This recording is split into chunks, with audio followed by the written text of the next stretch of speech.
சங்கீதம் 107. கர்த்தரைத் துதியுங்கள், அவர் நல்லவர், அவர் கிருபை என்றும் உள்ளது. கர்த்தரால் சத்துருவின் கைக்கு நீங்கலாக்கி மீட்கப்பட்டு, கிழக்கிலும் மேற்கிலும் வடக்கிலும் தெற்கிலும் உள்ள பல தேசங்களிலும் இருந்து சேர்க்கப்பட்டவர்கள் அப்படி சொல்ல கடவர்கள். அவர்கள் தாபரிக்கும் ஊரை காணாமல் வனாந்தரத்திலே அவாந்தர வழியாய் பசியாகவும் தாகமாகவும் ஆத்துமா தோய்ந்ததாகவும் அலைந்து திரிந்தார்கள். தங்கள் ஆபத்திலே கர்த்தரை நோக்கி கூப்பிட்டார்கள். அவர்கள் இக்கட்டுகளிலிருந்து அவர்களை விடுவித்தார். தாபரிக்கும் ஊருக்கு போய் சேர அவர்களை செவ்வையான வழியிலே நடத்தினார். தவனமுள்ள ஆத்துமாவை கர்த்தர் திருப்தியாக்கி பசியுள்ள ஆத்துமாவை நன்மையினால் நிரப்புகிறார் என்று அவருடைய கிருபையின் நிமித்தமும் மனுபுத்திரருக்கு அவர் செய்கிற அதிசயங்களின் நிமித்தமும் அவரை துதிப்பார்களாக. தேவனுடைய வார்த்தைகளுக்கு விரோதமாய் கலகம் பண்ணி உன்னதமானவருடைய ஆலோசனையை அசட்டை பண்ணினவர்கள் அந்தகாரத்திலும் மரண இருளிலும் வைக்கப்பட்டிருந்து ஒடுக்கத்திலும் இரும்பிலும் கட்டுண்டு கிடந்தார்கள். அவர்களுடைய இருதயத்தை அவர் வருத்தத்தால் தாழ்த்தினார். சகாயர் இல்லாமல் விழுந்து போனார்கள். தங்கள் ஆபத்திலே கர்த்தரை நோக்கி கூப்பிட்டார்கள். அவர்கள் இக்கட்டுகளிலிருந்து அவர்களை நீங்களாக்கி இரட்சித்தார். அந்தகாரத்திலும் மரண இருளிலும் இருந்து அவர்களை வெளிப்பட பண்ணி அவர்கள் கட்டுகளை அறுத்தார். கர்த்தர் வெண்கல கதவுகளை உடைத்து இருப்பு தாழ்பாள்களை முறித்தார் என்று அவருடைய கிருபையின் நிமித்தமும் மனுபுத்திரருக்கு அவர் செய்கிற அதிசயங்களின் நிமித்தமும் அவரை துதிப்பார்களாக.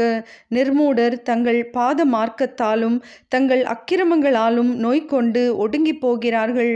அவர்கள் ஆத்துமா சகல போஜனத்தையும் ஆரோசிக்கிறது. அவர்கள் மரண வாசல்கள் பரியந்தம் சமீபிக்கிறார்கள். தங்கள் ஆபத்திலே கர்த்தரை நோக்கி கூப்பிடுகிறார்கள். அவர்கள் இக்கட்டுகளுக்கு அவர்களை நீங்களாக்கி இரட்சிக்கிறார். அவர் தமது வசனத்தை அனுப்பி அவர்களை குணமாக்கி அவர்களை அழிவுக்கு தப்புவிக்கிறார்.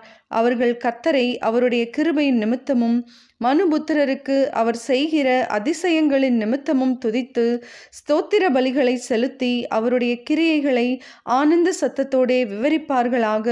கப்பலேறி கடல் யாத்திரை பண்ணி திரளான தண்ணீர்களிலே தொழில் செய்கிறார்களே, அவர்கள் கர்த்தருடைய கிரியைகளையும் ஆழத்திலே அவருடைய அதிசயங்களையும் காண்கிறார்கள். அவர் கட்டளையிட பெருங்காற்று எழும்பி அதன் அலைகளை கொந்தளிக்க பண்ணும். அவர்கள் ஆகாயத்தில் ஏறி ஆழங்களில் இறங்குகிறார்கள். அவர்கள் ஆத்துமா கிளேசத்தினால் கரைந்து போகிறது. வெறித்தவனைப் போல் அலைந்து தடுமாறுகிறார்கள். அவர்களுடைய ஞானமெல்லாம் முழுகி போகிறது. அப்பொழுது தங்கள் ஆபத்திலே அவர்கள் கர்த்தரை நோக்கி கூப்பிடுகிறார்கள். அவர்கள் இக்கட்டுகளுக்கு அவர்களை நீங்களாக்கி விடுவிக்கிறார். கொந்தளிப்பை அமர்த்துகிறார். அதன் அலைகள் அடங்குகின்றது. அமைதல் உண்டானதின் நிமித்தம் அவர்கள் சந்தோஷப்படுகிறார்கள். தாங்கள் நாடின துறைமுகத்தில் அவர்களை கொண்டு வந்து சேர்க்கிறார். அவர்கள் கர்த்தரை அவருடைய கிருபையின் நிமித்தமும் மனுபுத்திரருக்கு அவர் செய்கிற அதிசயங்களின் நிமித்தமும் துதித்து ஜனங்களின் சபையிலே அவரை உயர்த்தி மூப்பர்களின் சங்கத்திலே அவரை போற்றுவார்களாக. அவர் ஆறுகளை அவாந்தர வெளியாகவும் நீரூற்றுகளை வறண்ட ஸ்தலமாகவும் குடிகளுடைய பொல்லாப்பின் நிமித்தம் செழிப்பான தேசத்தை உவர் நிலமாகவும் மாற்றுகிறார்.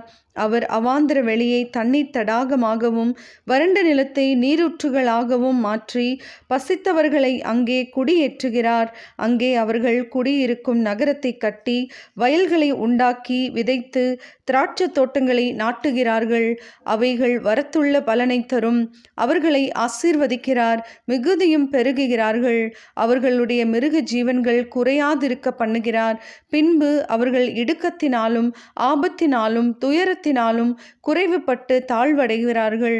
அவர் பிரபுக்களின் மேல் இகழ்ச்சி வரப்பண்ணி வழியில்லாத அவாந்தர வெளியிலே அவர்களை திரியச் செய்து எளியவனையோ சிறுமையினின்று எடுத்து உயர்ந்த அடைக்கலத்திலே வைத்து அவன் வம்சங்களை மந்தையைப் போல் ஆக்குகிறார். உத்தமர்கள் அதை கண்டு மகிழுவார்கள். நியாயக்கேடெல்லாம் தன் வாயை மூடும். எவன் ஞானமுள்ளவனோ அவன் இவைகளை கவனிக்க கடவன். ஞானவான்கள் கர்த்தருடைய கிருபைகளை உணர்ந்து கொள்வார்கள். சங்கீதம் 108. தாவீதின் சங்கீதமாகிய பாட்டு. தேவனே, என் இருதயம் ஆயத்தமாயிருக்கிறது. நான் பாடி கீர்த்தனம் பண்ணுவேன். என் மகிமையும் பாடும். வீணையே சுரமண்டலமே விழியுங்கள். நான் அதிகாலையில் விழிப்பேன். கர்த்தாவே, ஜனங்களுக்குள்ளே உம்மை துதிப்பேன், ஜாதிகளுக்குள்ளே உம்மை கீர்த்தனம் பண்ணுவேன். உமது கிருபை வானங்களுக்கு மேலாகவும் உமது சத்தியம் மேக மண்டலங்கள் பரியந்தமும் எட்டுகிறது. தேவனே, வானங்களுக்கு மேலாக உயர்ந்திரும். உமது மகிமை பூமி அனைத்தின் மேலும் உயர்ந்திருப்பதாக. உமது பிரியர் விடுவிக்கப்படும் பொருட்டு உமது வலது கரத்தினால் இரட்சித்து எங்கள் ஜெபத்தை கேட்டருளும். தேவன் தமது பரிசுத்தத்தை கொண்டு விளம்பினார், ஆகையால் களி கூறுவேன். சீகேமை பங்கிட்டு சுக்கோத்தின் பள்ளத்தாக்கை அளந்து கொள்ளுவேன். கீலேயாத் என்னுடையது, மனாசேயும் என்னுடையது. எப்பிராயிம் என் தலையின் பெலன், யூதா என் நியாயப்பிரமாணிகன். மோவாப் என் பாத பாத்திரம், ஏதோமின் மேல் என் பாதரட்சையை எறிவேன். பெலிஸ்தியாவின் மேல் ஆர்ப்பரிப்பேன். அரணான பட்டணத்திற்குள் என்னை நடத்தி கொண்டு போகிறவன் யார்? ஏதோம் மட்டும் எனக்கு வழி காட்டுகிறவன் யார்? எங்கள் சேனைகளோடே புறப்படாமல் இருந்த தேவரீர் அல்லவா? எங்களை தள்ளிவிட்டிருந்த தேவரீர் அல்லவா? இக்கட்டில் எங்களுக்கு உதவி செய்யும். மனுஷனுடைய உதவி விருதா. தேவனாலே பராக்கிரமம் செய்வோம். அவரே எங்கள் சத்துருக்களை மிதித்து போடுவார். சங்கீதம் 109. ராக தலைவனுக்கு ஒப்புவிக்கப்பட்ட தாவீதின் சங்கீதம். நான் துதிக்கும் தேவனே, மௌனமாயிராதேயும். துன்மார்க்கனுடைய வாயும் கபட்டு வாயும் எனக்கு விரோதமாய் திறந்திருக்கிறது. கள்ள நாவினால் என்னோடே பேசுகிறார்கள். பகையுண்டாக்கும் வார்த்தைகளால் என்னை சூழ்ந்து கொண்டு முகாந்தரமில்லாமல் என்னோடே போர் செய்கிறார்கள். என் சிநேகத்துக்கு பதிலாக என்னை விரோதிக்கிறார்கள். நானோ ஜெபம் பண்ணி கொண்டிருக்கிறேன். நன்மைக்கு பதிலாக எனக்கு தீமை செய்கிறார்கள். என் சிநேகத்துக்கு பதிலாக என்னை பகைக்கிறார்கள். அவனுக்கு மேலாக துஷ்டனை ஏற்படுத்தி வையும். சாத்தான் அவன் வலது பக்கத்தில் நிற்பானாக. அவன் நியாயம் விசாரிக்கப்படும் போது குற்றவாளியாக கடவன். அவன் ஜெபம் பாவமாக கடவது. அவன் நாட்கள் கொஞ்சமாக கடவது. அவன் உத்தியோகத்தை வேறொருவன் பெறக்கடவன். அவன் பிள்ளைகள் திக்கற்றவர்களும் அவன் மனைவி விதவையுமாக கடவர்கள். அவன் பிள்ளைகள் அலைந்து திரிந்து பிச்சை எடுத்து தங்கள் பாழான வீடுகளிலிருந்து இறந்துண்ண கடவர்கள். கடன் கொடுத்தவன் அவனுக்கு உள்ளதெல்லாவற்றையும் அபகரித்து கொள்வானாக. அவன் பிரயாசத்தின் பலனை அந்நியர் பறித்து கொள்ள கடவர்கள். அவனுக்கு ஒருவரும் இரக்கம் காண்பியாமலும் அவனுடைய திக்கற்ற பிள்ளைகளுக்கு தயவு செய்யாமலும் போவார்களாக. அவன் சந்ததியார் நிர்மூலமாக கடவர்கள். 2ஆம் தலைமுறையில் அவர்கள் பேர் அற்று போவதாக. அவன் பிதாக்களின் அக்கிரமம் கர்த்தருக்கு முன்பாக நினைக்கப்பட கடவது. அவன் தாயின் பாவம் நீங்காமல் இருப்பதாக. அவைகள் நித்தமும் கர்த்தருக்கு முன்பாக இருக்க கடவது. அவர்கள் பேர் பூமியில் இராமல் நிர்மூலமாவதாக. அவன் தயை செய்ய நினையாமல் சிறுமையும் எளிமையுமானவனை துன்பப்படுத்தி மனமுறிவுள்ளவனை கொலை செய்யும்படி தேடினானே. சாபத்தை விரும்பினான், அது அவனுக்கு வரும். அவன் ஆசீர்வாதத்தை விரும்பாமற் போனான், அது அவனுக்கு தூரமாய் விலகிப்போம். சாபத்தை அவன் தனக்கு அங்கியாக உடுத்தி கொண்டான். அது அவன் உள்ளத்தில் தண்ணீரைப் போலவும் அவன் எலும்புகளில் எண்ணெயைப் போலவும் பாயும். அது அவன் மூடிக்கொள்ளுகிற வஸ்திரமாகவும் நித்தமும் கட்டிக்கொள்ளுகிற கச்சையாகவும் இருப்பதாக. இதுதான் என்னை விரோதிக்கிறவர்களுக்கும் என் ஆத்துமாவுக்கு விரோதமாய் தீங்கு பேசுகிறவர்களுக்கும் கர்த்தரால் வரும் பலன். ஆண்டவராகிய கர்த்தாவே, நீர் உமது நாமத்து நிமித்தம் என்னை ஆதரித்து உமது கிருபை நலமானதினால் என்னை விடுவித்தருளும். நான் சிறுமையும் எளிமையுமானவன். என் இருதயம் எனக்குள் குத்துண்டிருக்கிறது. சாயும் நிழலைப் போல் அகன்று போனேன். வெட்டுக்கிளியைப் போல் பறக்கடிக்கப்படுகிறேன். உபவாசத்தினால் என் முழங்கால்கள் தளர்ச்சியடைகிறது. என் மாம்சம் புஷ்டியற்று உலர்ந்து போகிறது. நான் அவர்களுக்கு நிந்தையானேன். அவர்கள் என்னை பார்த்து தங்கள் தலையை துலுக்குகிறார்கள். என் தேவனாகிய கர்த்தாவே, எனக்கு சகாயம் பண்ணும். உமது கிருபையின்படி என்னை இரட்சியும். இது உமது கரம் என்றும் கர்த்தாவே தேவரீர் இதை செய்தீர் என்றும் அவர்கள் அறிவார்களாக. அவர்கள் சபித்தாலும் நீர் ஆசீர்வதியும். அவர்கள் எழும்பினாலும் வெட்கப்பட்டு போவார்களாக. உமது அடியானோ மகிழக்கடவன். என் விரோதிகள் லட்சையால் மூடப்பட்டு தங்கள் வெட்கத்தை சால்வையைப் போல் தரித்து கொள்ள கடவர்கள். கர்த்தரை நான் என் வாயினால் மிகவும் துதித்து அநேகர் நடுவிலே அவரை புகழுவேன்.